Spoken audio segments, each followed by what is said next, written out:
Hello दोस्तों, मैं दीपक मिश्रा अपने चैनल वो भयानक यादें में आपका स्वागत करता हूं।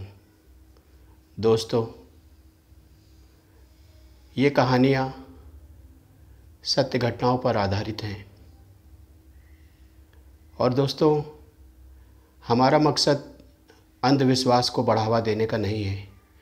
इन कहानियों को आप सिर्फ मनोरंजन के तौर पर सुनें। कहानी के पात्र,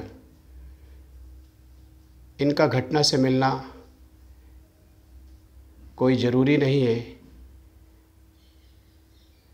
तो बढ़ते हैं अपनी कहानी की तरफ।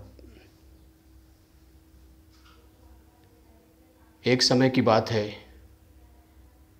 मेरा दोस्त महेश और मैं दीपक, हम दोनों की बहुत ही अच्छी दोस्ती थी।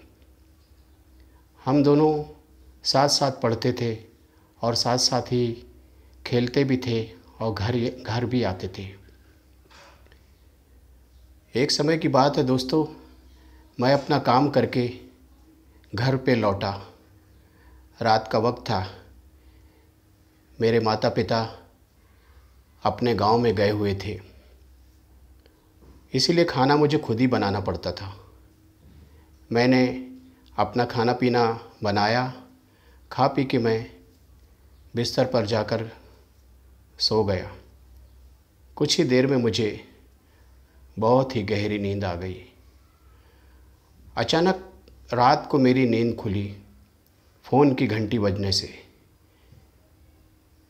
मैंने देखा फ़ोन की घंटी लगातार बजी जा रही है। तभी मेरी नज़र घड़ी के ऊपर पड़ी। उस समय रात के 2 बज रहे थे। मैंने सोचा इस समय किसका फ़ोन हो सकता है। मैंने रिसीवर कान से लगाया, हेलो। तभी दूसरी तरफ से आवाज़ आई, हेलो हेलो। मैंने कहा, कौन? अरे महेश, तू? हाँ हाँ बोल, इतनी रात गए क्यों फ़ोन किया? उसने कहा, दीपक जल्दी आ जा यार, मेरे पिताजी को फिर से दिल का दौरा पड़ गया, उन्हें हॉस्पिटल लेकर जाना है। मैंने कहा, अरे यार महेश, तू चिंता मत कर, मैं अभी निकला, अभी आ रहा हूँ मैं। और यार तू अपनी कार भी लेते आना, क्योंकि इतनी रात को कोई गाड़ी नहीं मिलेगी। हाँ हाँ तू चिंता मत कर, मैं अपनी कार लेकर आ रहा हूँ। और तुरंत ही मैं घर से बाहर निकलने के लिए दौड़ा।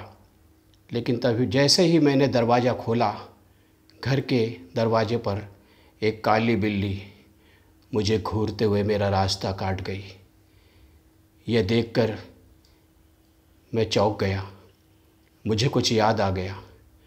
अक्सर मेरी माँ कहती थी कि बेटे, अगर काली बिल्ली रास्ता काट जाए तो यात्रा नहीं करनी चाहिए। लेकिन उस समय मुझे कुछ समझ में नहीं आया और मैंने अपनी माँ की बातों को अनदेखा करके आगे बढ़ गया।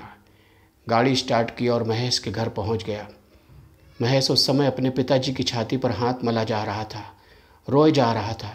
मैंने उसे चुप कराया और पिताजी के सहारा देकर गाड़ी पर पीछे सीट पर लिटा दिया। महेश अपने पिताजी का सर अपने पैरों के ऊपर रख कर बैठ गया। मैंने गाड़ी स्टार्ट की। दोस्तों, उस समय रात थी और भयानक बरसात हो रही थी, बिजलियां चमक रही थी। गाड़ी हाईवे पर दौड़ी चली जा रही थी। तभी रास्ते में एक रेलवे का पुल आया। मैंने सुन रखा था यह रेलवे का जो पुल है, इससे बहुत सी घटनाएं जुड़ी हुई हैं। अचानक मेरा मन धड़कने लगा और उस बिल्ली की भी याद आ गई मुझे।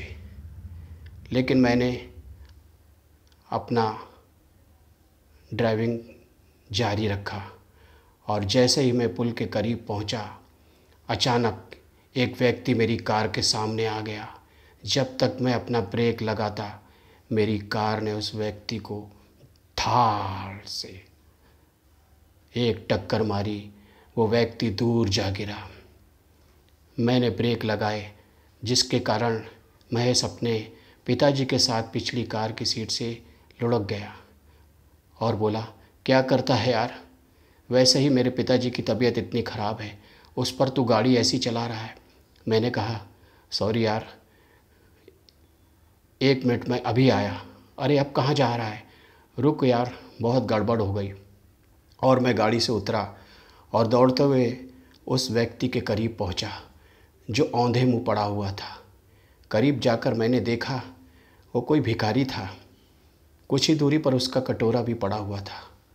मैंने अपने आप को बहुत ही कोसा कि ये मुझसे क्या हो गया, ये क्या हो गया, लेकिन करता क्या। मैं झुका और उसको सहारा देकर उसका सर सीधा किया तो ये देखकर मैं चौंक गया कि वो कोई और नहीं, महेश के पिताजी थे। ये देखकर मैं अपनी जगह से उछल पड़ा। चीखते हुए मैं गाड़ी की तरफ भागा और गाड़ी के पास पहुंचकर महेश मुझसे बोला, क्या बात है यार, इतना घबराया हुआ क्यों है? अरे चल जल्दी चल, हॉस्पिटल जाना है, तू कहाँ चला गया था? तभी मेरी नज़र महेश के पिताजी के ऊपर पड़ी। उनके चेहरे पर एक अजीब सी मुस्कान आती हुई मैंने देखी और मैं उस समय अपना आपा खो दिया। एक बार मैं फिर अब चीखता हुआ सड़क की तरफ भाग गया और भागते भागते भागते मैं जंगल की तरफ भागता रहा, दौड़ता रहा। मुझे कुछ नहीं मालूम था कि मैं कहाँ जा रहा हूँ। अचानक दौड़ते दौड़ते ठोकर लगकर मैं एक जगह गिर गया और मैंने सामने देखा एक सफ़ेद धुएं को उठते हुए देखा और मैंने अपनी आंखें मली तो देखता क्या हूँ, उस सफ़ेद धुएं में से एक आकृति निकली, एक भयानक आकृति, और उसमें से आवाज़ आई, कुछ खाना नहीं खिलाओगे बाबू? यह देखकर मैं वहीं पर बेहोश हो गया। मुझे नहीं पता, जब सुबह हुई कुछ गांव वालों ने मेरे मुंह पर पानी मारा और मुझे जगाया। तो दोस्तों, आगे की कहानी मैं अगले भाग में डालूँगा। अगर कहानी आपको अच्छी लगी हो तो लाइक, शेयर और कमेंट ज़रूर करें और हमारे चैनल को आगे बढ़ने में हमारी मदद करें। थैंक यू दोस्तों।